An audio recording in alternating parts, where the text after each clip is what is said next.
आधी रात का पहर था। चारों तरफ घना जंगल। एक लड़की डरी सहमी सी अंधेरे के बीच खड़ी थी। ये मैं कहाँ आ गई? क्या मैं सही जगह हूँ? वो इधर उधर देख रही थी, लेकिन घने जंगल के अलावा कुछ भी नजर नहीं आ रहा था। तभी उसे एक आवाज सुनाई दी। यह आवाज सुनकर वो अचानक से डर गई और झाड़ियों के बीच जा छिपी। उसने देखा कि 4 आदमी कंधे पर एक ताबूत उठाए आगे बढ़ रहे हैं और उन्हें पहचानते ही वो बेहद डर गई। हे काली दुनिया की देवी, मुझे बचा लीजिए। वो चारों उस लड़की के जितना करीब आ रहे थे, उसके दिल में खौफ और भी ज्यादा बढ़ता जा रहा था।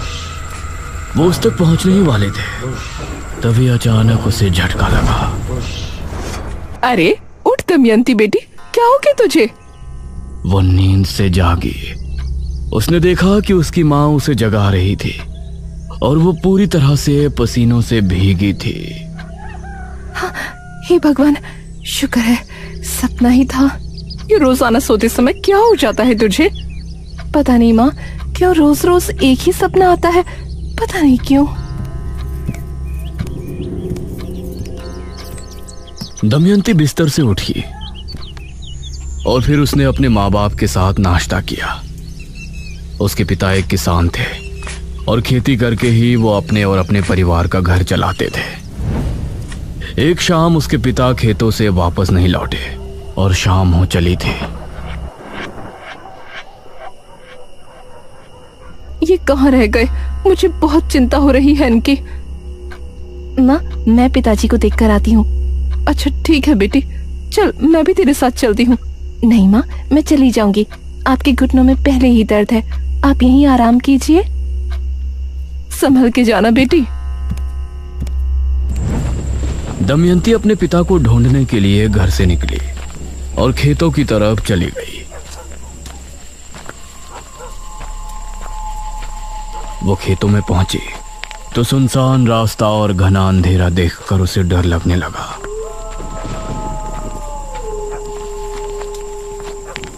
हे भगवान, रात में तो ये इलाका कितना डरावना लग रहा है। वो तेज तेज कदमों के साथ आगे बढ़ रही थी। तभी दमयंती, उसे एक आवाज सुनाई दी।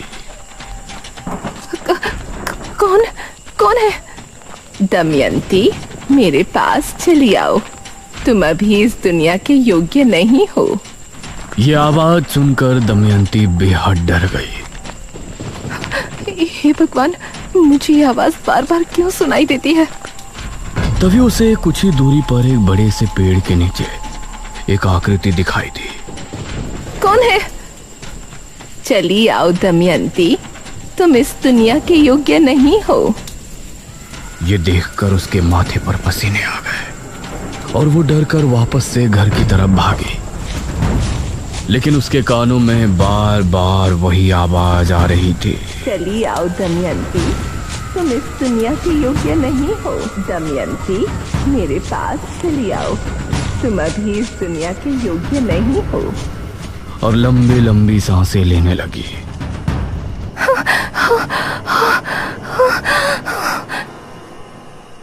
अरे दमयंती बेटा, क्या हुआ? माँ, माँ। दमयंती अपनी माँ से लिपट गई। तभी उसके पिता बोले, बस नाटक शुरू। क्यों गई थी तू खेतों में, बता मुझे। पिताजी, मैं तो आपको देखने गई थी। तू चुप कर। पता है मुझे, तुझे बस बाहर जाने का बहाना चाहिए। गई होगी अपने किसी प्रेमी से मिलने। नहीं जी, ये आपको ही देखने गई थी। ये आप क्या कह रहे हैं? तो चुप कर। तूने ही पैदा किया है इसको। अगर बेटा पैदा करती तो मेरा काम में हाथ बटाता। इसकी तरह मुसीबत नहीं पैदा करता। दमयंती अपने पिता के स्वभाव से बहुत दुखी थी। दिन में बाप के ताने और रात में उसे रोजाना वही सपना आता था, जिसमें 4 लोग कंधे पर ताबूत उठाए घूम रहे होते थे। दिन और रात उसे कभी सुकून नहीं था। उसी समय गांव में भी अजीब सी घटनाएं घटने लगी थी। एक आदमी मोहन नगर से घर को लौट रहा था। आज तो कितने दिनों बाद बीवी से मिलूंगा। आज की रात बहुत खूबसूरत होगी।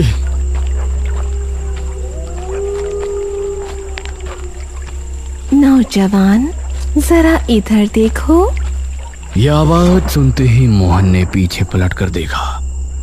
उसने पाया कि पीछे भड़कीले कपड़े पहने एक लड़की खड़ी है। गोरा मखमली बदन, काले घने बाल, वो कोई अप्सरा लग रही थी। उसके चेहरे पर नकाब लगा था। इसके बावजूद उसकी नीली आंखें मोहन के दिल पर किसी तेज खंजर से ही गहरा हमला कर रही थी। कौन हो तुम? मेरे करीब आओ मोहन, अपनी पत्नी को भूल जाओगे। ये सुनकर मोहन के चेहरे पर मुस्कान छलक आई और वो भागकर झट से उस लड़की के गले लग गया। वो उसकी कोमल कमर पर हाथ फेर रहा था। तभी उस लड़की ने भी उसे कसकर गले लगा लिया। तभी मोहन को उसके शरीर की गर्मी महसूस हुई। तुम इतनी गर्म कैसे हो रही हो? यह कहते हुए वो उससे अलग हुआ तो अब उस लड़की की आंखें लाल चमक रही थी। ये देखकर मोहन का दिल दहल उठा और उसकी चीख जंगल में गूंज कर रह गई।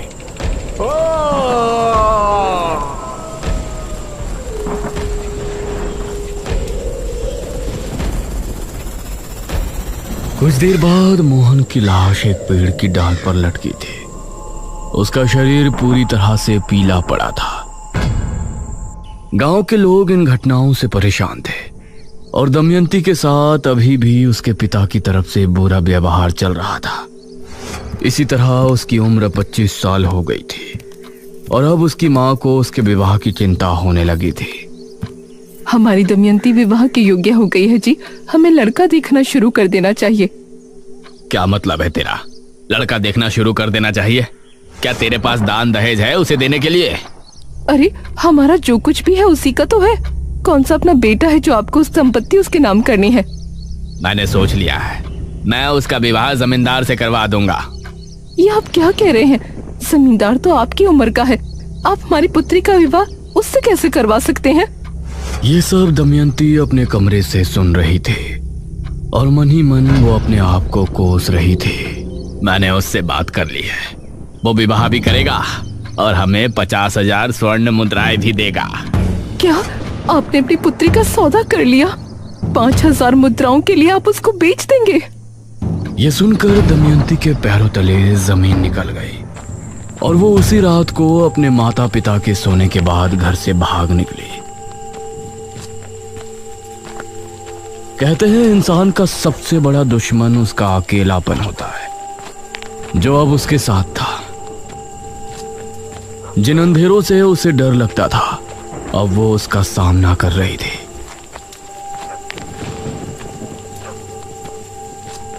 वह जंगल में एक पुराने से झोपड़े में रहने लगी, लेकिन अभी भी वो आवाजें उसका पीछा नहीं छोड़ रही थी। तुमको अभी तक कुछ समझ नहीं आया। आखिर कब तक तुम इस तरह जियोगी? तुम इस दुनिया के योग्य नहीं हो दमयंती। आ जाओ, मेरे पास चली आओ। उसे महसूस हुआ कि कोई उसकी झोपड़ी के बाहर भटक रहा है, तो उसका डर और ज्यादा बढ़ गया। वो कोने में सिमट कर बैठ गई और कांपने लगी, लेकिन वो आवाज और कदमों की आहट उसे बार बार सुनाई दे रही थी। इसी तरह उसकी रात निकल गई।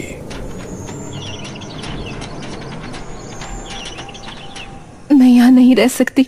मुझे इंसानों के बीच ही रहना होगा, वहीं मैं सुरक्षित हूँ। इसी सोच के साथ दमयंती उस समय विजयनगर के राजा भीम सिंह के यहाँ हाजिर हुई। उसे देखकर महाराज के मन में अजीब भावनाएं उत्पन्न होने लगीं। सुंदरी, कौन हो तुम? दमयंती ने महाराज को अपनी पूरी जीवन गाथा सुनाई, जिसे सुनकर महाराज को बहुत आश्चर्य हुआ। दमयंती, हमें बहुत अफसोस है कि आपके साथ इतना कुछ हुआ, सिर्फ इस वजह से कि आप कन्या हैं। इतना कुछ होने के बाद भी आपने कोई गलत कदम नहीं उठाया। हम आपकी सराहना करते हैं और आपको अपने महल में रहने का प्रस्ताव रखते हैं। यह सुनकर दमयंती बहुत खुश हुई। महाराज की जय हो, महाराज भीम सिंह की जय हो। दमयंती को महाराज ने एक कक्ष दे दिया और वो उसमें आकर बहुत खुशी थी। कितने न्यायप्रिय राजा हैं भीम सिंह।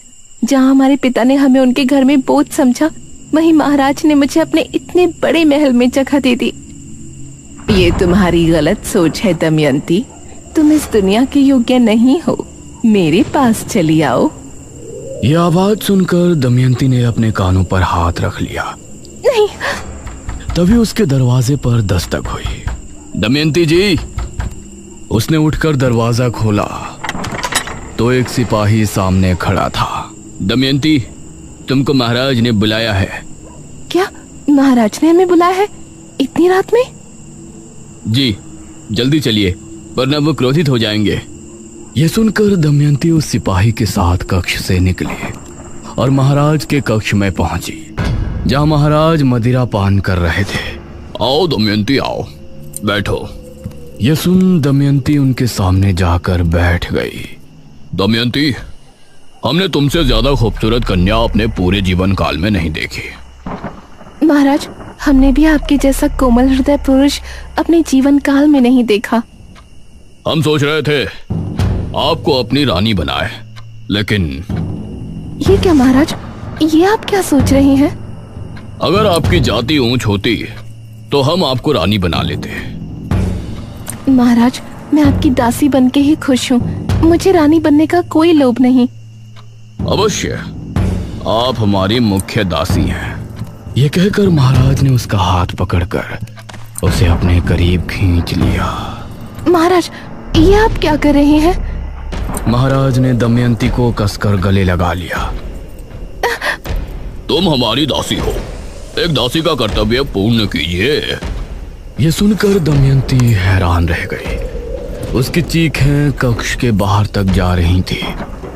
नहीं, छोड़िए मुझे, छोड़िए, नहीं।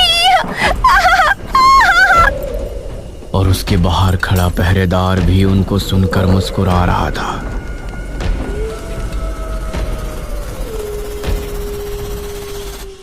आधी रात के समय महाराज को नींद आ गई, लेकिन दमयंती वहीं पड़ी रो रही थी।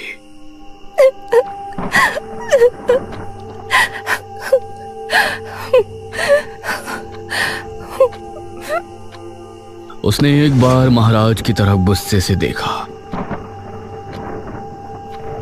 और फिर बाहर निकली। उस समय बाहर खड़ा पहरेदार भी सो गया था। अब दमयंती महल से भी चुपचाप निकल आई, लेकिन अब उसे समझ नहीं आ रहा था कि वो कहाँ जाए। वो आंसू बहाती हुई सुनसान रास्ते से आगे बढ़ रही थी। तभी उसे कुछ याद आया। सही थी तुम। मैं इस दुनिया के योग्य नहीं हूँ।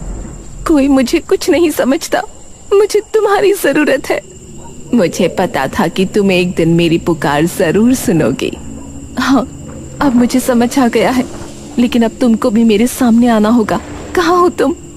जहाँ तुम हो उससे दक्षिण दिशा में कुछ कदम की दूरी पर शमशान भूमि से 2 कोस दूर मैं तुम्हारा इंतजार कर रही हूँ। दमयंती दक्षिण दिशा में रवाना हुई।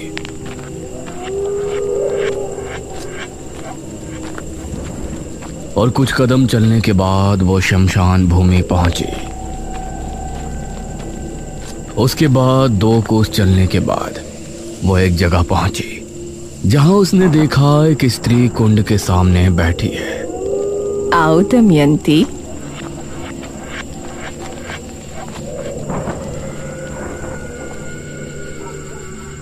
कहिए, आप मुझे कैसे जानती हैं?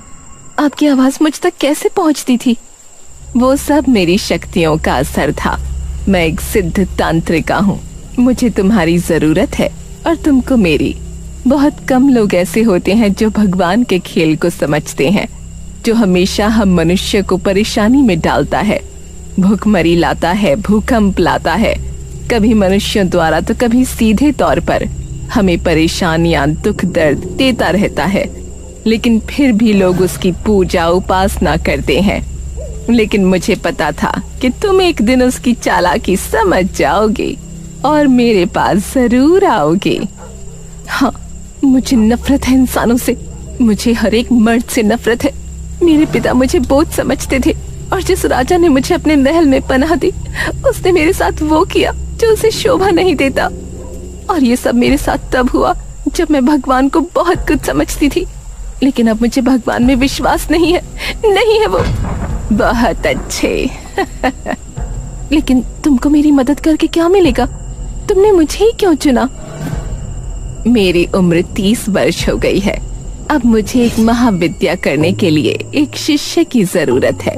अगर तुम मेरी शिष्य बनकर मेरी बताई विद्या की क्रिया संपन्न करने में मेरी मदद करोगे तो तुम्हारे अंदर अपार शक्तियां आ जाएंगी और मेरी शक्तियां दोगुनी हो जाएंगी। मैं करूंगी जो आप कहेंगे, मैं सब करूंगी। ये सुनकर तांत्रिका के चेहरे पर मुस्कान झलक आई। जा, मेरी उस कुटिया में जा और जो वस्त्र वहां रखे हैं उन्हें धारण करके आ। उसके कहने पर दमयंती उसकी कुटिया में गई और कुछ देर बाद बाहर निकली। उसके द्वारा दिए गए कपड़े काफी भड़कीले थे। शैतान को खुश करना है तो ऐसे वस्त्र धारण करना स्वाभाविक है। हैरान ना हो, अपनी आंखें बंद कर लो। दमयंती ने अपनी आंखें बंद कर ली और फिर तांत्रिका ने महामंत्रों का जाप शुरू किया। वो कई बड़े बड़े मंत्रों को पढ़ती और उनके पूरा होते ही दमयंती के शरीर पर अभिमंत्रित जल डालते। सर्दी के मौसम में ठंडा पानी दमयंती के कोमल दमकते शरीर पर पड़ता तो वो सिहर उठती, लेकिन वो अपनी जगह पर आंखें बंद किए बैठी थी। इसी तरह 3 रातों तक उस तांत्रिका ने दमयंती का जल नहान किया और फिर उसने दमयंती को एक बड़ा सा पत्र दिया। इस मंत्र को याद कर लो। मंत्र बड़ा है लेकिन इसको तुम्हें पूरा याद करना है। दमयंती मंत्र को याद करने में लग गई।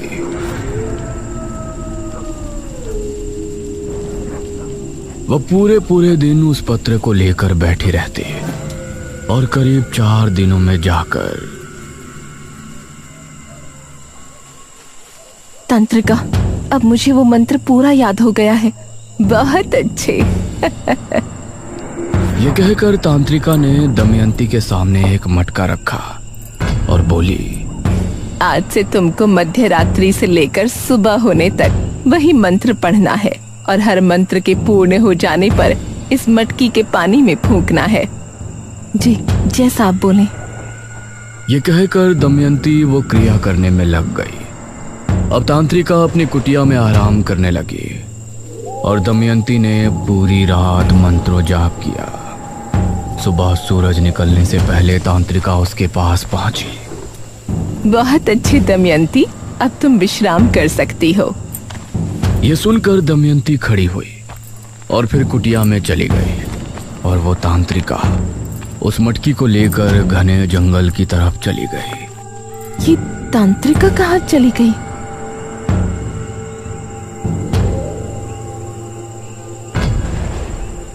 अब दमयंती इसी तरह से रोजाना मंत्रों को जाप करके मटके में फूंकती और फिर तांत्रिका उसे उठाकर जंगल की तरफ चली जाती। और ये देखकर न जाने क्यों दमयंती के दिल में सवाल उठ रहे थे। ये तांत्रिका आखिर रोजाना जाती कहाँ है? एक दिन दमयंती चुपचाप तांत्रिका के पीछे चली गई। तांत्रिका बहुत ही घने जंगल में जा रही थी। जहां जाते समय दमयंती को भी डर लग रहा था। उसने देखा कि तांत्रिका एक बड़ी सी मूर्ति के सामने जाकर रुकी और उसने अपना नकाब हटाया तो पता चला उसका आधा चेहरा झलसा हुआ था। ये देखकर दमयंती चौंक पड़ी। शैतानों की देवी, क्रिया पूरी होने वाली है, अपना आशीर्वाद दीजिए। उसके इतना कहते ही उस मूर्ति से एक दिव्य रोशनी निकली और फिर वो उस मटके के अंदर चली गई। धन्य हो शैतानों की देवी। ये कहकर वो झाड़ियों में चली गई। ये कहाँ गई? तभी झाड़ियों में हलचल हुई। तांत्रिका वहां से एक लड़के को निकाल कर लाई। पैर रस्सी से बंधे थे। तभी तांत्रिका की आंख लाल होकर चमकने लगी और उसने उस लड़के पर हमला बोल दिया। तांत्रिका ने उस लड़के के साथ वो किया जो दमयंती के लिए देखना बहुत ही भयानक था और कुछ ही देर में वो लड़का मृत हो गया। उसका शरीर नीला पड़ गया। ये तो एक डायनी है, तांत्रिका नहीं। क्रिया पूर्ण होते ही मैं इस मटकी का भी मंत्रित जल पी लूंगी और तभी मैं कर्ण पिशाचिनी की शक्तियां भी हासिल कर लूंगी। उसके बाद अपने इस झुलसे शरीर को छोड़कर मेरी आत्मा दमयंती के शरीर में वास कर लेगी। तब मैं बनूंगी इस संसार की सबसे खूबसूरत डायनी, जिसके पास कर्ण पिशाचिनी की शक्तियां भी होंगी।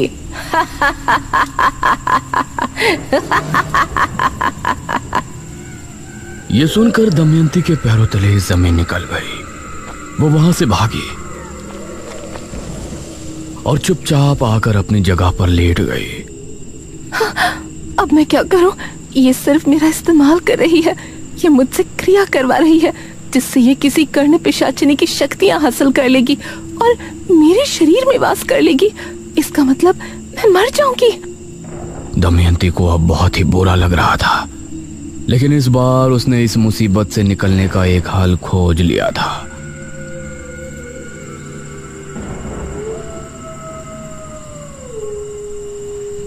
वो अगली रात भी क्रिया करने के लिए पहुंची। आज की क्रिया पूर्ण होते ही तुम्हारे अंदर अपार शक्तियां आ जाएंगी और मुझे हासिल होंगी कर्ण पिशाचिनी की शक्तियां। आज की रात भी उतनी ही लगन से क्रिया करना दमयंती। ये कर्ण पिशाचिनी कौन होती है? कर्ण पिशाचिनी में वो शक्ति होती है कि वो सामने मौजूद इंसान के मन की बात सुन सकती है और किसी इंसान को देखकर उसका भूतकाल भी जान सकती है। यह सुनकर दमयंती ने कुछ सोचा और फिर क्रिया करने बैठ गई, जो कि आखिरी रात थी। आज रात तांत्रिका को भी नींद नहीं आ रही थी। वो दमयंती के पास बैठकर उसे निहार रही थी। दमयंती को मंत्र पढ़ते हुए सुबह होने ही वाली थी। तभी डायनी खुश होते हुए खड़ी हुई और दमयंती की तरफ बढ़ी। वो उस मटकी को उठाने ही वाली थी कि तभी दमयंती ने अपने कमर बंद में छिपा खंजर निकाला और तभी डायनी जमीन पर गिरकर तड़पने लगी। और तभी दमयंती ने मटकी उठाकर अपने मुंह से लगा ली। यह देखकर डायनी चिल्ला उठी। नहीं! दमयंती ने पूरा पानी पी लिया और मटके को जमीन पर मारकर फोड़ दिया। डायनी एक तेज चीख के साथ राख बनकर खत्म हो गई। दमयंती अभी उसे देख ही रही थी कि तभी तेज हवा चली और तूफान आ गया। दमयंती अपने आप हवा में उड़ गई। नहीं! और वो उसी मूर्ति के सामने जाकर गिरी। दमयंती, तुमने डायनी को उसकी क्रिया के समय मार डाला, इसीलिए अब डायनी की सारी शक्तियां तुम्हारे शरीर में आ चुकी हैं। इसके साथ ही तुमने जो क्रिया की थी उसके जरिए कर्ण पिशाचिनी की शक्तियां भी तुमको हासिल हो गई हैं। अब तुम हो मेरी सबसे प्रिय शिष्य, सबसे ज्यादा शक्तिशाली और सुंदर डायनी दमयंती। ये सुनकर दमयंती ने उसके सामने हाथ जोड़ लिए और भयानक अंदाज में हंसने लगी।